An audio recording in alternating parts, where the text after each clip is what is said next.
DG food authority Shahrukh Ali Khan के हिदायत पर deputy director food authority Swat Asad Qasim की निगरानी में सवार टीम की जायदुल मियाद और नाकिस खुराक की अशिया के खिलाफ जुमेरात और जुम्मा के रोज कार्रवाइयां किए। एक खुफिया इतला पर तहसील मट्टा के दूर दराज पहाड़ी इलाका दारमई में एक कारखाने पर छापा मारा, जहां इंतहाई नाकस और हजरात से खराब बेसन बनाने वाला दाल जो कि सैकड़ों किलो पर मुश्तमिल था, सरकारी तहवील में लेकर कारखाने को बंद कर दिया गया।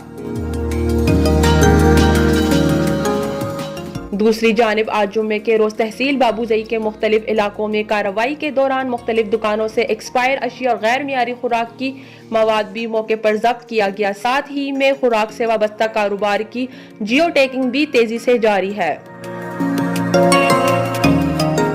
जिला सवात के अवाम को मियारी खुराक की अशिया की फराहमी और मिलावट माफिया के खिलाफ फूड अथॉरिटी की टीमें रोजाना की बुनियाद पर इंस्पेक्शन कर रही हैं। नौशीन, sportstory.news।